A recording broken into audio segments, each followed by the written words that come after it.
E aí pessoal, tudo bem? Hoje a gente vai terminar o conteúdo do capítulo 5. O capítulo 5 que aborda algumas revoltas coloniais. Algumas revoltas promovidas pelos colonos aqui no atual território do Brasil, um país independente hoje, no período em que esse território era uma colônia portuguesa. Na nossa primeira aula, na primeira parte da aula que aborda o conteúdo do capítulo 5, nós falamos sobre revoltas fiscais, movimentos rebeldes, onde os seus participantes estavam insatisfeitos com a opressão fiscal sobre os colonos. Como assim? Na nossa primeira aula, nós falamos sobre revoltas que estavam insatisfeitas mediante o abuso fiscal da metrópole sobre os colonos que viviam no território colonial. Abuso fiscal, cobrança excessiva de impostos, tá bom? É isso que eu quero dizer com abuso fiscal.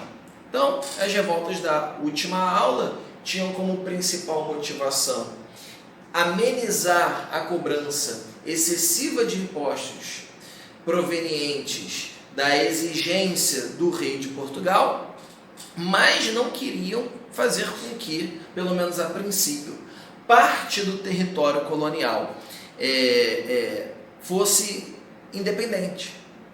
Então, apesar deles estarem se revoltando contra a cobrança excessiva de impostos, eles não estavam ambicionando, pelo menos a princípio, que o território onde estivesse ocorrendo a revolta se tornasse independente, um território que não fosse mais parte do Império Colonial Português.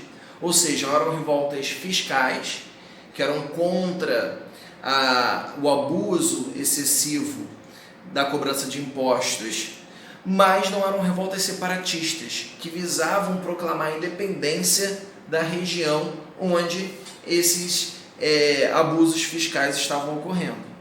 Já na aula de hoje, nós vamos apresentar aqui para vocês, galera, duas grandes revoltas, que foram a Conjuração Mineira e a Conjuração Baiana, e foram duas revoltas que tinham como objetivo proclamar a independência de parte do território colonial, ou seja, eram revoltas separatistas. Os historiadores gostam de chamar essas revoltas coloniais, que tinham pelo menos no seu projeto a emancipação, a independência de parte do território colonial, de revoltas separatistas. E aquelas revoltas que tinham mais como objetivo minimizar a cobrança de impostos do que proclamar a independência de uma parte do território colonial, normalmente são chamadas pelos historiadores de revoltas fiscais. Nós vamos apresentar aqui na aula de hoje duas revoltas separatistas, finalizando assim o conteúdo do capítulo 5, permitindo com que vocês possam fazer os exercícios e me enviar como atividade lá na plataforma. Beleza, pessoal? Bem, antes da gente falar sobre a Conjuração Mineira em si, eu gostaria de dizer para vocês o porquê dessa imagem está sendo reproduzida na minha TV. Bem, pessoal, na verdade, é uma imagem de uma pintura que foi feita para retratar a morte de um camarada chamado Joaquim da Silva Xavier, mais conhecido por todos por Tiradentes. Isso porque uma das várias funções que Tiradentes exerceu ao longo da vida dele foi de Tiradentes, e daí veio o apelido de Tiradentes. Tiradentes foi uma das lideranças do movimento que a gente chama de Conjuração Mineira, tá legal? Foi uma das lideranças desse movimento separatista. E ele está sendo representado dessa forma exatamente porque o movimento foi fracassado e ele foi enforcado, esquartejado e partes do seu corpo foram espalhadas em regiões onde elas poderiam ser observadas para que os colonos pegassem essa situação como exemplo de conduta. Ou seja, olha o que acontece com quem tenta enfrentar a autoridade do rei. A pessoa é enforcada e esquartejada. É o crime de lesa majestade. É contrapor a autoridade do rei. É um crime que normalmente leva, dependendo de quem você seja, para o enforcamento e para o esquartejamento, e parte do corpo era exibido em regiões onde havia uma frequência significativa da população colonial. Tá legal, pessoal? Exatamente para servir como exemplo. Bem, então é um spoiler, né? Já dá para perceber que a Conjuração Mineira não foi um movimento que acabou muito bem, pelo menos para a maioria dos seus participantes. Vamos lá. O que foi a Conjuração Mineira, pessoal? A Conjuração Mineira foi um movimento separatista que ocorreu na colônia brasileira, enquanto o Brasil era a colônia de Portugal, na região onde hoje é Minas Gerais, na capitania de Minas Gerais. Eu já disse para vocês que hoje o Brasil é dividido em estados, mas quando o Brasil era uma colônia, ele era dividido em capitanias, e as capitanias representariam mais ou menos o que seriam os estados atuais, tá legal? Então, é uma revolta de colonos com o intuito de proclamar a independência da capitania de Minas Gerais, que hoje representaria o estado de Minas Gerais. É como se o estado de Minas Gerais fosse um país. Se esse movimento fosse bem sucedido, hoje em dia a gente teria um país chamado Minas Gerais. Entenderam? Isso que é proclamar a independência. Se tornar um território autônomo. Beleza? Então vamos lá, pessoal. E esse movimento ele só foi possível por causa das circunstâncias históricas de quando ele ocorreu.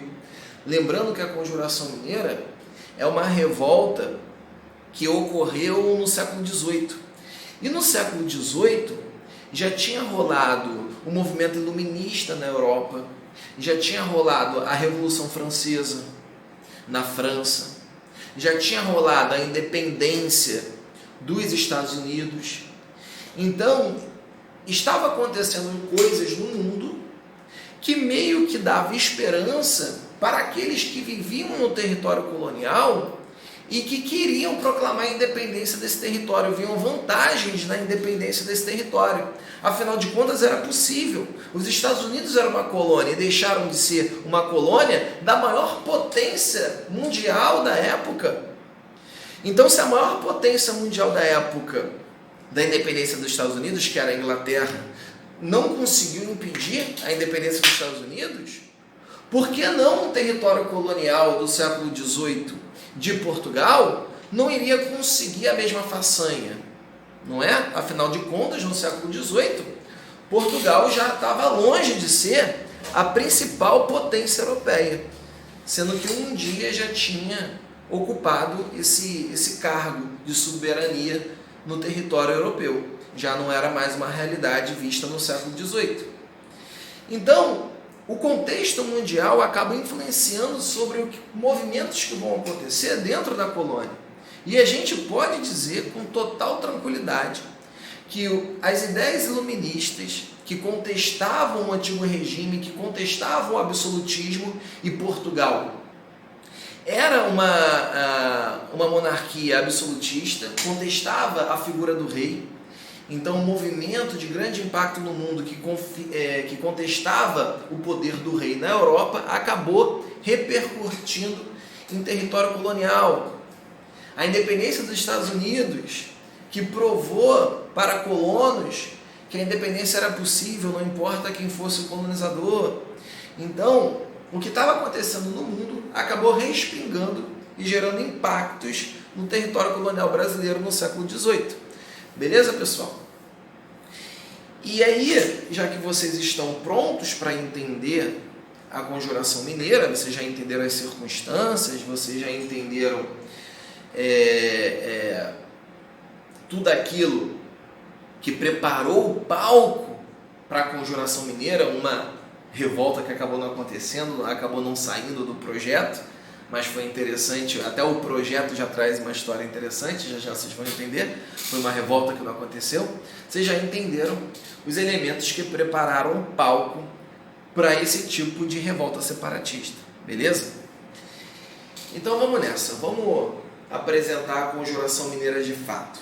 No ano de 1750, galera, a coroa portuguesa, Portugal, ele vai fazer uma cobrança de impostos sobre a população da capitania de Minas Gerais muito específica. No final do século XVII, início do século XVIII, encontraram ouro na região onde hoje é Minas Gerais. E logo depois encontraram diamante, então virou uma região com bastante atividade mineira. Tá legal? Essa atividade mineira era exercida por pessoas que tinham autorização do rei de Portugal, e essas pessoas acabavam pagando impostos para o rei de Portugal para que pudessem, né, extrair o ouro, para que pudesse extrair esse recurso natural de uma zona colonial portuguesa. Tranquilo? Só que esses indivíduos bastante enriquecidos, esses mineradores enriquecidos, vão acabar atraindo o interesse de muitas pessoas que vão prestar serviços para esses grandes mineradores ricos da região de Minas Gerais. Então a região de Minas Gerais, que a princípio era só mato, só tinha mato, índio e ouro, de maneira bem resumida, tá, gente? É claro que não é bem assim. Aquela região, de uma hora para outra, começa a se desenvolver bastante. Vários prestadores de serviço foram para lá, casas começaram a ser erguidas, vilas começaram a ser fundadas, cidades começaram a florescer na região de Minas Gerais. É a primeira vez que a gente pode falar que a região colonial brasileira de fato começou a ter algo parecido com o que é uma cidade, algo digno de ser chamado de uma cidade. A gente pode falar então, pessoal, que a atividade mineradora do ouro na região de Minas Gerais acabou gerando bastante prosperidade econômica e infraestrutural na região de Minas Gerais, fazendo com que fosse, no século XVIII, a região mais rica do território colonial português, a região de Minas Gerais, com uma população bastante endinheirada, com uma elite colonial e com uma classe média. Pela primeira vez surge uma classe média no território colonial português, mais precisamente onde hoje é o Brasil. Porque antes do século XVIII a gente tinha só o rico e o pobre. Só o cara que era muito rico ou o cara que era quase miserável ou escravo. Agora no século XVIII a gente tem uma classe média, médicos, advogados, engenheiros que vão prestar serviço para aqueles que tinham autorização do rei para explorar os recursos naturais da capitania de Minas Gerais. Então essa é uma região colonial que vai prosperar bastante e que vai atrair também muita gente, tá legal? Tendo agora, inclusive, uma classe média vivendo nessa proporção colonial. A partir de 1750, a coroa portuguesa vai cobrar um imposto, uma quantidade mínima de ouro por habitante do território colonial. Ou seja, todo mundo que vivia no território colonial da capitania de Minas Gerais, para residir ali, tinha que pagar um imposto mínimo anual, que era cobrado em ouro, já que o ouro era bastante presente na vida da população colonial daquela região. Acontece que conforme os anos foram passando, o ouro foi acabando, pessoal. O ouro não é um recurso infinito. Você não acha uma fonte de ouro e dali você tira ouro para sempre. O ouro foi acabando e ao mesmo tempo que o ouro foi acabando, tinha muito ouro que era retirado na natureza, mas não era declarado, era contrabandeado. Isso fez com que houve um acúmulo de dívida por parte da população colonial, porque essa diminuição do ouro disponível no território da capitania de Minas Gerais acabou prejudicando as pessoas a honrar esse pagamento anual em ouro que deveriam pagar à coroa portuguesa. E aí entrava ano e saía ano, e as pessoas que tinham dívida faziam mais dívidas porque não pagavam o que deviam, e aqueles que não tinham dívidas começaram a ter dívidas. Isso vai acabar mobilizando bastante a corte portuguesa. Por quê? Porque o Brasil, nesse momento, era a principal fonte de recursos de Portugal, era a parte colonial mais próspera.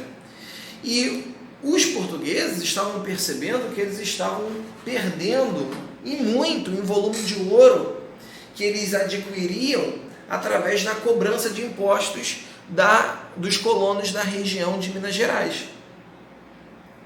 Foi quando uma ordem vinda de Portugal começou a ameaçar a população colonial através da cobrança da derrama. O que seria a derrama, pessoal? A derrama é uma espécie de cobrança tributária obrigatória. A derrama nada mais é do que um imposto cobrado de forma obrigatória. Não é você que vai lá e paga. Aí a autoridade simplesmente põe o pé na sua porta, entra na sua casa e pega o que você tem de valor, até que eles acharem que o que eles estão pegando está quitando o que você estava devendo. Essa é a derrama. E a derrama desesperou toda a população colonial da capitania de Minas Gerais, porque era difícil encontrar alguém que não estivesse devendo a coroa portuguesa. Era difícil encontrar alguém que não estivesse devendo a real fazenda portuguesa. Tranquilo, pessoal? E para piorar a situação, os portugueses botaram como governador da capitania de Minas Gerais alguém que estava disposto a organizar a cobrança de impostos através da derrama. Então houve um real medo da cobrança de derrama no território colonial de Minas Gerais. Acontece que existia uma elite de Minas Gerais que tinha mandado seus filhos para estudar nas universidades europeias e que tinha tido contato com as ideias iluministas, de crítica ao antigo regime, que sabiam muito bem o que era a Revolução Francesa, que já sabiam como é que tinha ocorrido a independência dos Estados Unidos. Então tinham os filhos dessa elite, homens letrados, que se reuniam para debater filosofia, se reuniam para debater política, viram que seria interessante proclamar a independência. Essa elite viu interesse em proclamar a independência da capitania de Minas Gerais, porque para eles era bastante interessante eles comercializarem com quem eles quiserem e também poder comprar de quem eles quiserem sem o controle de Portugal. Afinal de contas, eles que controlavam a economia regional, eles não queriam ser controlados, eles queriam liberdade econômica. Então rolou um movimento que começou a projetar a independência da capitania de Minas Gerais. Olha só que interessante. E esse projeto foi feito por pessoas que estavam sendo influenciadas por fenômenos históricos mundiais, como o Iluminismo, a Revolução Francesa e a independência dos Estados Unidos. Viram que era possível, começaram a projetar. E dentro desse projeto, Minas Gerais iria virar uma república. Tá? Mas a gente não pode esquecer, gente, que esse projeto de independência dos Inconfidentes, desses homens letrados que estavam querendo organizar a proclamação da independência de Minas Gerais, era um movimento de elite. Então eles queriam proclamar uma república, mas não queriam, por exemplo, acabar com a escravidão. Eles não queriam acabar com a desigualdade social. Eles queriam acabar com a opressão da metrópole sobre o território colonial. Beleza, pessoal? E o lema deles seria libertas, ainda que tardia. Muito famoso, é posto em várias blusas que vocês podem ver aí na rua. É muito fácil encontrar alguém vestindo uma roupa com esse lema. Tá bom? Bem, vamos nessa. Então, essa elite começou a projetar o que seria uma república em Minas Gerais, uma república que teria capital em São João del Rei, E eles começaram a se movimentar para buscar apoio para que o processo de independência fosse bem sucedido. Beleza? E eles acreditavam que, como a metrópole iria cobrar a derrama, que haveria uma grande adesão popular sobre o movimento de independência, porque o movimento de independência levantaria a bandeira de que eles iriam afastar a cobrança da derrama sobre a população, sobre os colonos da capitania de Minas Gerais. Então, a elite iria organizar a independência de Minas Gerais e haveria um forte apoio do povo, porque o povo não quer pagar a derrama. E todo mundo teria um inimigo em comum. Que inimigo em comum seria? O rei de Portugal, a coroa portuguesa. Como é que tudo acabou? Um desses indivíduos que participavam desse projeto de independência de Minas Gerais, um camarada chamado Joaquim Silvério dos Reis, resolveu em 1789 resolveu denunciar, fazer uma delação premiada para o governador da capitania de Minas Gerais, delatando todo o movimento, explanando tudo. Isso porque ele devia bastante dinheiro, ele era um devedor de imposto, e ele trocou essa delação pela perdão de suas dívidas. Então, por uma questão de egoísmo, ele acabou prejudicando todo mundo. E os inconfidentes foram perseguidos, foram presos. Tiradentes, que nesse momento, em 1789, estava no Rio de Janeiro, foi preso no Rio de Janeiro mesmo. Inclusive tem a Praça Tiradentes, que foi onde Tiradentes foi enforcado, tá, pessoal, no centro do Rio de Janeiro. E Tiradentes, de todos os membros, todas as lideranças da Confidência Mineira, ele foi o único que foi esquartejado e foi enforcado e depois foi esquartejado, tá? O resto foi ou desterrado, foi obrigado a sair do território de Minas Gerais, foram enviados para território colonial africano, português, ou foram perdoados, mas o único que sofreu essa sentença aqui foi Tiradentes. E Tiradentes virou uma espécie de símbolo da nação, porque ele foi um daqueles que mais sofreram ao lutar contra a dominância de Portugal sobre o território colonial brasileiro. Então ele é uma espécie de herói que, desde muito cedo, desde antes da independência de fato do Brasil, já estava disposto a dar o sangue por isso. Tá bom, pessoal?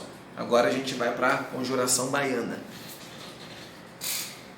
Bem, pessoal, se a Conjuração Mineira é o exemplo de revolta separatista de cunho elitista que nós temos na história do Brasil colonial, a Conjuração Baiana, ou a Revolta dos Alfaiates, devido à presença de alfaiates entre os revoltosos, que ocorreu entre 1798 e 1799 na cidade de Salvador, que na época pertencia à capitania da Bahia, tá legal? É um exemplo de revolta separatista de cunho popular, que teve forte adesão popular.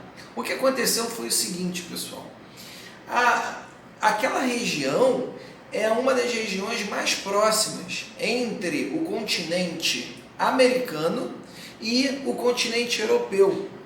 E o porto da Bahia era um dos portos mais movimentados do território colonial português aqui na América.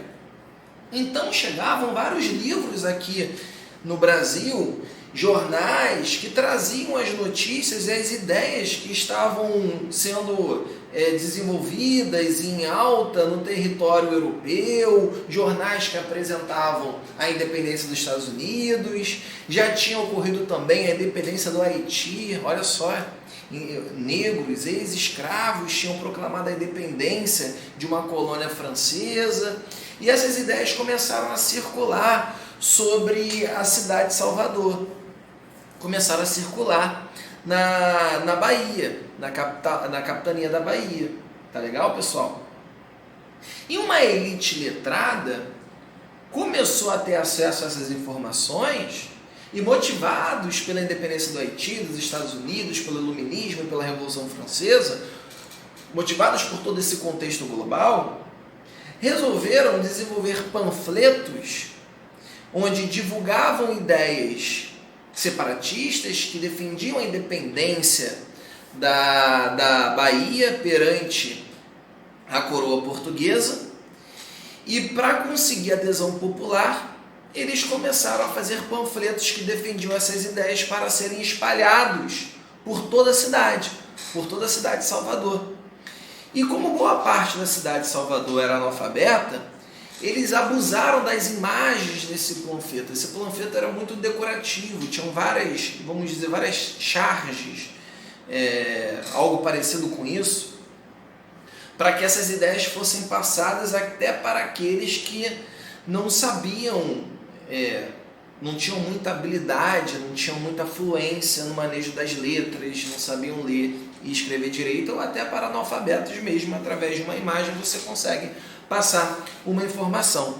A ideia era conseguir bastante apoio popular ao movimento separatista. E além de defender a independência, eles defendiam a proclamação de uma república onde não existiria mais escravidão. Eles queriam formar um país mais justo do ponto de vista social. Essa era uma ideia extremamente inovadora para a época. Então houve uma forte adesão popular, uma forte adesão de ex-escravos. A gente teve uma forte adesão de sapateiros, alfaiate, ex-escravos, soldados, muitos soldados dessa época, pessoal, muitos membros da tropa armada colonial eram recrutados à força. Então houve a participação da população mais pobre da cidade de Salvador. E logo depois que esses panfletos começaram a ser espalhados, começou a rolar uma investigação para identificar os líderes do movimento.